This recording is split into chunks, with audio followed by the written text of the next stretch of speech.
Billy Carson, a two-time best-selling author of the Compendium of the Emerald Tablets and Woke Doesn't Mean Broke. Mr. Carson is considered an expert host on many TV network shows regarding ancient civilizations. Billy Carson, how you doing? Welcome to the show. Fantastic. Thank you for having me. Yeah, man, I'm stoked. I have a lot of friends who follow you, man. Yeah. So yeah. Wow. And I myself have always been interested in the law of attraction and like its Hmm. source, with the Yeah. Emerald Tablets, and a Yeah. lot of people sort of, they do the all faith no works approach. You know what I Right. mean? Yeah. That is true. Yeah, man. But I'm curious, like, how did you even get into this Yeah. world? Is this something Mhm. that like comes from your family, or did you Right. did you break all the rules and say I'm going this way? I kind of broke all the rules. When I was 7 years old, living in Miami, I was in my backyard watching airplanes go over the horizon. Because back then there was no cable TV. This is the 1970s. I'm aging myself here a little bit now. No cable Really? TV. No way. Yeah. You're looking young, man. Oh, thanks, man. Yeah. No, I'm 50.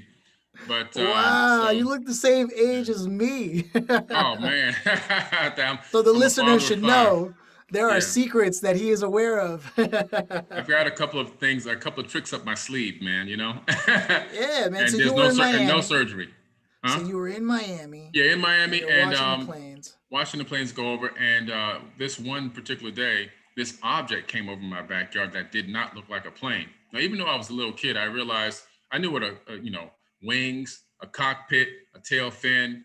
I knew what those things looked like, a fuselage. But what this object was, it didn't appear to be any plane that I've ever seen.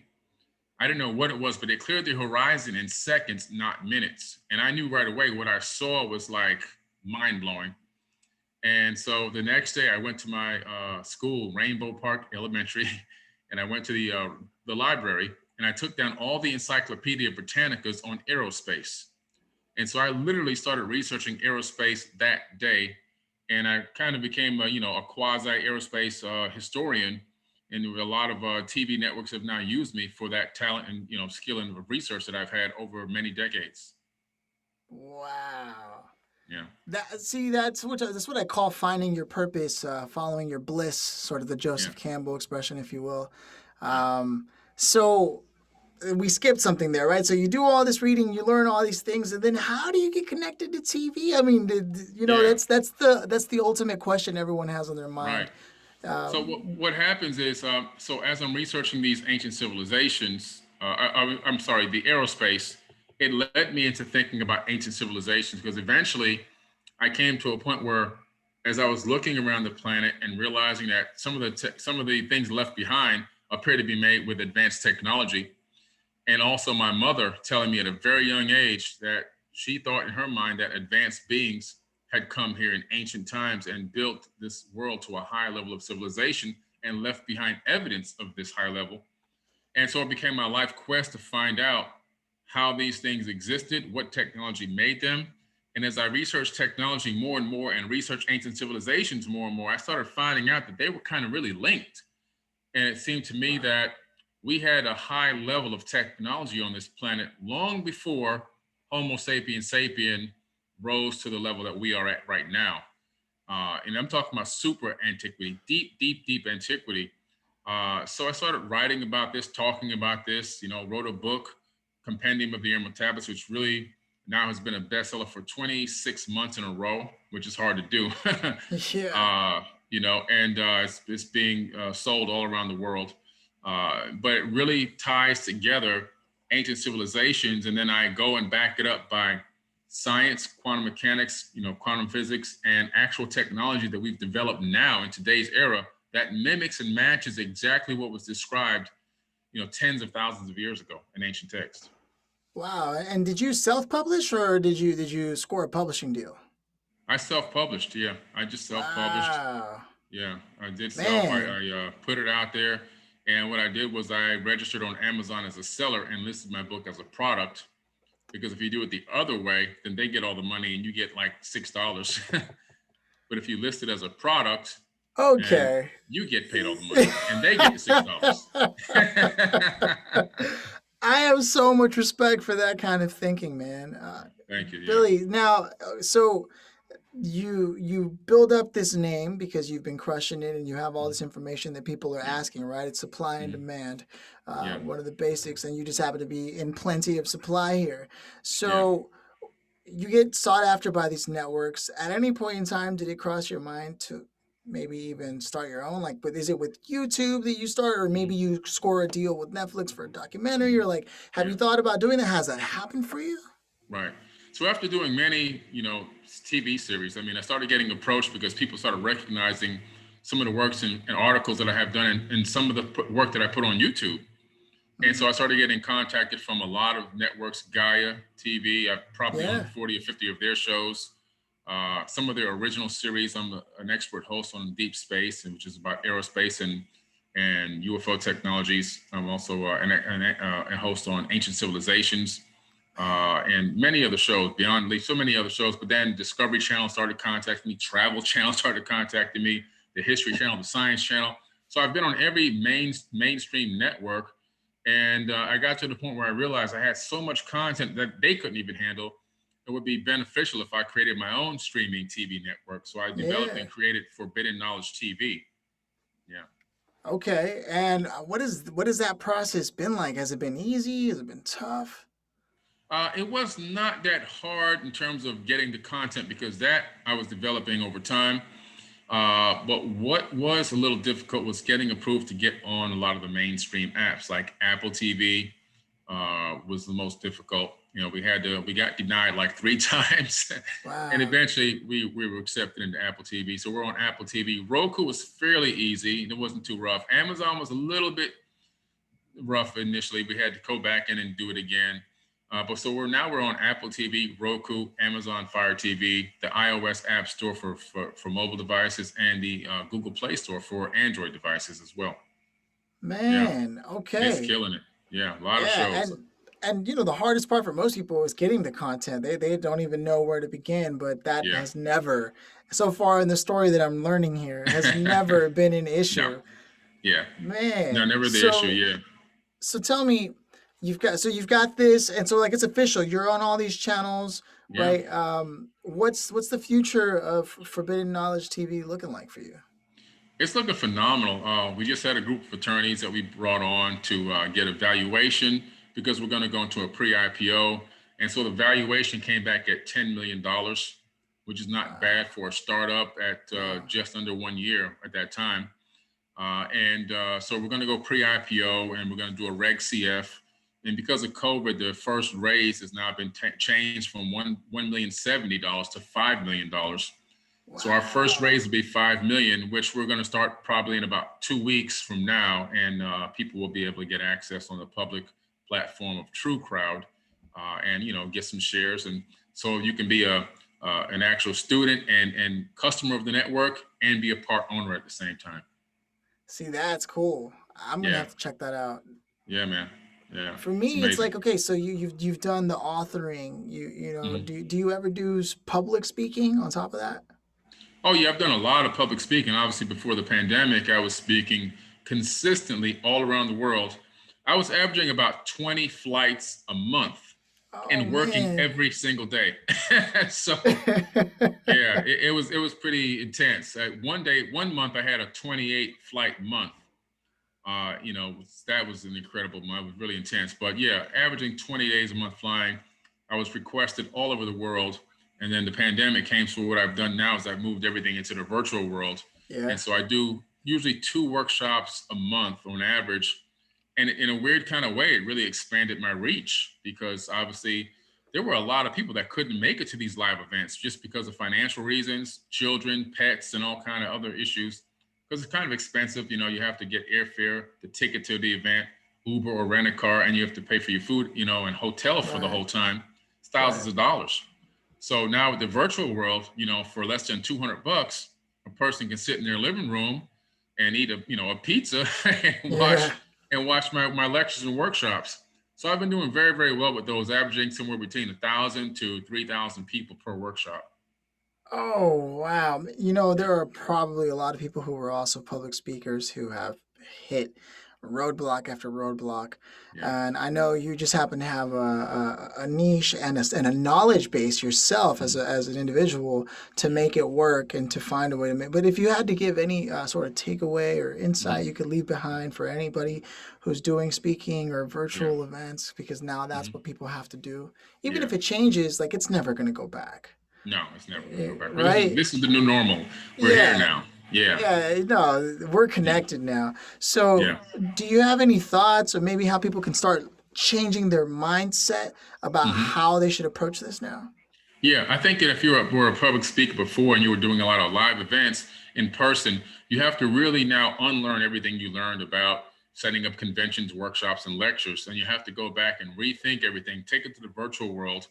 You have to realize and understand that you can't just sell tickets from your website if you are gonna amass a huge amount of ticket sales, because your merchant account processor is probably going to get nervous that all of a sudden you just brought in $100,000 in ticket sales and probably shut off your account or block your money. So you have to go through like Eventbrite, big ticket outlets. I recommend Eventbrite. That's the one that I use. They can handle millions of dollars in transactions per day. And they also add a level of credibility to what you're doing, because Eventbrite's very reputable. They've done the time and put the energy out there and the marketing out there. So they're very reputable. They really protect the attendee. And they also have great tools that embed right into Facebook Live, into Zoom, into YouTube Lives. So you can monetize those platforms through the Eventbrite directly inside the actual admin panel. And so I would say to do that and recommend you getting a Facebook business page, even though you think people are like, oh, Facebook. No, Facebook has a lot of people still on there, and you can launch a paid live on Facebook. So I would recommend keeping the Facebook page. And then also, if you have any articles or any media or press out there about you, send that information into Facebook so you can get verified on Facebook, because it's important nowadays with everything going to the virtual world. There's a lot of fake accounts popping up that will pretend to be you and try to, steal money from your followers, unfortunately. And so, work on getting verified, which I've done. I'm verified on 2 Facebook pages. Get your Zoom set up, upgrade your Zoom. Don't get stuck in the 100-person Zoom thinking, oh, remember, when you throw energy at the universe is amazing.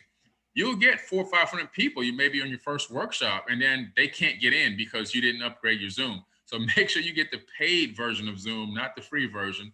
And just be ready, man. Be ready to take on the world and understand that there are people out there that want to hear your message. And it's all about just how you target building and cultivating your initial database of people you've already worked with, and really just reaching back out to them and putting them into the virtual world with you, and using a lot of the new tools that the universe has just made available to us. And it's here now, so utilize it and maximize it. And I think you'll see a lot of success. Man, thank you for being so generous. First of all, you didn't even have to go that real, Yeah. so it's really appreciated. I see it for what it is, Thank and it you. made me realize it'd be a missed opportunity if I didn't follow that up with like you mentioned if you throw the energy out there, the universe is going to respond. A Yeah. lot of people right now are hurting, man, and Yeah. they're looking for light. They're looking for Hmm. truth. Yeah.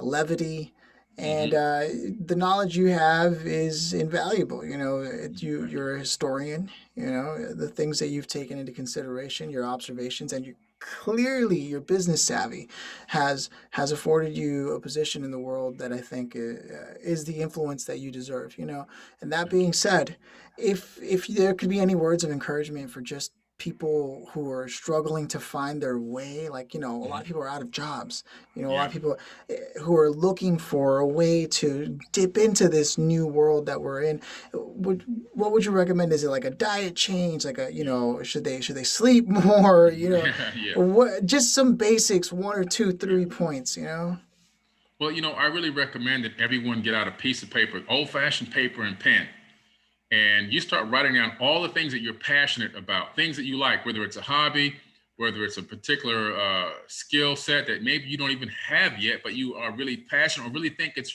intriguing to you, something you'd like to be able to do, or things that you already are very, very good at. Write all that stuff down and then start researching those things, those passions that you have, and finding out who needs those passions in the world. How can those passions be a part of fulfilling a need? Because the key to making money is to find a need and fill it. And if you can find the needs and you can fill the needs with a passion, then all of a sudden work doesn't feel like work anymore. Now it feels like something that you just enjoy doing. So when you wake up, you never go to work. You're just fulfilling passions all day long. And the side effect of all that fulfilling of passion and fulfilling needs is revenue and money in your bank account. Money is just a side effect of an energy exchange. That's all it is. And so you put out positive energy, chasing your passion and fulfilling other people's needs with that passion, you will have money in your bank account guaranteed. Man, fulfilling a need with passion. That's that's a great way of looking at it, man. Billy, man, I just feel like I could ask you so many things, but I know we got to keep it tight. For me, man, 2021 is here. You just got your valuation, the Yeah. IPO. Is there another book on the horizon? Yeah. Are you opening up to some interns since your Hmm. network expanding and you need things? Yeah. Are you open to writers submitting Right. things? What's Hmm. the word? Great question. So my second book did come out about a month and a half ago. Woke doesn't mean That's broke. right. Yeah, and that is a bestseller already. It's just I can't even keep it in stock. I think it's going to outdo Compendium. Compendium did 1.1 million in 2 years, and I think this one's going to double that number. Oh wow. And then I have a new volume set coming out of the Egyptian Mysteries, an 8 book volume set already written. It's in editing right now, to come out by the end of summer this 2021. 8 volume set. And then I'm co-writing a book with Matthew LaCroix, who's another author, amazing author, called The Epic of Humanity, which should be out right around summertime, right around the beginning to the middle of summer. So I have all that going on. In terms of bringing on more people, as we start this raise with the first round of the Reg CF, I'm going to bring on 5 full-time employees to add to the 2 that I already have. And so that would give us 7 full-time employees plus myself. I'm going to take on a couple of interns going into late fall, beginning of winter, just 2. And I have a personal assistant that I'm going to be hiring as well. A lot of great stuff going on there, Yeah, and man. just looking to build this thing and then continue to expand. I'm super excited for you, man. I like your Thank you. energy. I know where it's going. I know what you're putting out into the world. I see it. I recognize it. Acknowledge it. And I know those spots will be filled in no time at all. Yeah. And Oh, yeah. for me, man, I mean, the red carpet's really out for you. I mean, maybe you could share like your favorite moment of woke doesn't mean broke. Maybe in the Yeah. middle of writing it, you said, I think this is what this is going to be about. Yeah. Well, the book is really like a financial Bible in a way. There's no really other better way to put it because it really will give you, no matter what you're looking for financially, if you have a question about anything from a student loan to taxes to what type of life insurance policy should I get, it's all in there.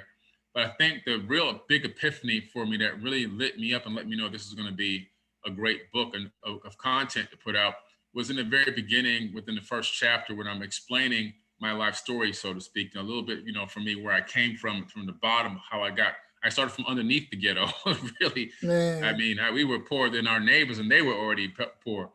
I was eating toast and syrup, every single day for food and begging Oh neighbors for food. wow. I remember one day selling my toys, door to door, broken toys, just to have a couple bucks so I can buy a bazooka bubblegum from the ice cream man.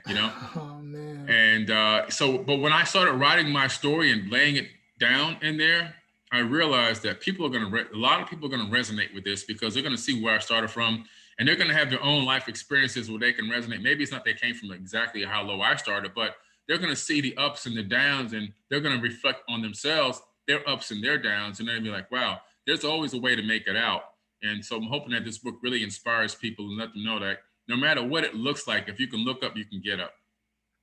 If you can look up, you can get up. I'll remember that one for sure. Yeah, man. Billy, for me, it's like you seem to be able to just put out projects and content. Like, how do you find the time or energy? Like, is it just because it's Yeah, your passion, or do you take yeah, care of yourself? Do you have a calendar and you stick to it? Like, right. It's a combination of a lot of things. I recommend meditation. So I do meditation virtually almost every single day. I would say probably out of 7 days on average, I probably average at least 5 to 6 days of meditation where I'm doing at least 30 minutes. And it doesn't mean you have to be sitting in the lotus position or anything like that. You could be laying in bed. You could be doing a walk. You could be exercising. The trick that I try to teach people is to become a walking meditation. And then also, my diet is probably 90% plant based. I try to continue to put high energy foods in my body. And I also, of course, I work out and exercise at least 4 times a week. I think that's important for anybody. Take care of your avatar body, because if that's functioning at a high level, it lets your brain continue to function at a high level. But if you're focusing on pain and injury and sickness and disease, then your brain's going to direct all that energy towards those issues. You're not going to be able to focus on projects. On average, I know this is really spoken against. I only sleep about 4 to 5 hours a day on average, and that's been for Wow. decades. A lot of people need more sleep than that, so I'm not telling people they should do that. For Right. me, it's been a blessing because I've been able to get so much stuff done. There's nights when I'm walking and pacing around my house at 3 o'clock in the morning, coming up with epiphanies and downloading information, and then starting new projects and new campaigns and new marketing tactics, and coming up with ideas for books and writing books. And I have 140 social media accounts. Oh And my God. yeah, yeah. I have, a few teams that help me run those volunteers, just volunteers. And my son works 60 of those accounts. He actually works for me under forbidden knowledge. Wow. I respect that. Yeah. Yeah. Yeah. So you just come up with all these concepts and ideas, and I find all these niches and I just go after them. And it's just been an amazing journey. And I'm fortunately, my brain is functioning at a high level. I have pretty good recall, but I attribute that to the way of taking care of myself over the years. I never drank soda. I don't drink a lot of, damaging juices and things like that. I primarily just drink water and teas, like that. And I exercise and take care of myself. I drink colloidal silver. I take Right. that every single day for the last 25 years. If you put colloidal silver in potted plants that you buy from the store, and you take one set of them and you put in with no colloidal silver, you'll find that the ones with the colloidal silver will live almost 3 times longer than the ones with no colloidal silver. So if you're putting that in your body, just 2 plus 2, equals 4. Yeah. And so that's what I do. So I actually came up with my own brand of colloidal silver, which I sell on my website as well. Okay. It's actually my number one seller. Yeah. Man, I love your energy, man. There's literally, I do not get the sense that there's nothing you can't do. That's the feeling I get, and I'm hoping that people who are listening understand that the message you put out in a lot of your work is, first of all, we come from that, we are Mhm. that, and Yeah. all of us can be that, and Right. maybe some of us need a little more sleep, but that's neither here nor there. Everything else Yeah. is equal, so I Right. really appreciate you showing up and being able to share all that. My Thank you. curiosity now turns to, if there could have been the perfect person who would have heard this conversation. No Mhm. conversations are alike. They might be similar, but Yeah. they're not exact. Right. And so this specific conversation, if there could have been the perfect person to sit in with us as a Mhm. guest and just Yeah. listen in, who would that be and what would you say to them? I think a person that maybe has been struggling to find their passion, struggling to find their niche in the world. They've been dabbling here and dabbling there, but hadn't had any real significant success, consistent success. I would say that's probably the person, and I would say to them, look, don't give up. You just have to continue to push. Focus positive energy on the thought, on the future that you want to create. And what I would tell that person is, we literally help to create our own reality tunnel. And so, if you understand a little bit about quantum mechanics, everything exists in superposition of one another, which means your future potential, your future realities all exist at the same time, good or bad, or indifferent or neutral. So, I would tell that person, look, focus on the reality that you want to bring into your reality tunnel. And then once you focus on that reality, put energy and effort and taking steps towards making that reality a part of your future. And what you're doing is, when you start focusing on the true reality that you want to bring into focus, you start to create ripples in space time. And those ripples in space time alter your future reality in the third dimension. And so, as those ripples go out by action that you're taking now, eventually you end up meeting those ripples in the future. And at the point where you meet those ripples, that's when the reality is fully, believed and actuated. I mean, I know exactly where you're going with that. I really do. It's just nobody's ever really put it like that to me when I've heard them say things. It's usually Mhm. manifest, visualize, Yeah, yeah, etc. But you're like, put in the work. You know what I mean? See yes, yourself where you're at and really channel the energy, right? right. Sort of the way a magnifying glass hits the sun it Yes, onto the sidewalk on an ant or whatever, right? I exactly. love it, man. Thank you so much for your time. I want people to know exactly where you prefer to be contacted, like Yeah, connected with, whether it's LinkedIn, Instagram, mhm, Facebook, yeah, your website. Where do you want people to go to connect with you? yeah. The website is forbiddenknowledge.com with the number four. So it's 4BIDDEN, forbiddenknowledge.com. Also, of course, all the social media at LinkedIn, Twitter, Instagram, Facebook is Forbidden Knowledge. And the TV network is forbiddenknowledge.tv on the internet and also in all of your app stores. Again, Roku, Apple TV, Amazon Fire TV, iOS, and Google Play. Man, thank you so much for stopping by. Thank you. Appreciate you. Okay, let me pause that.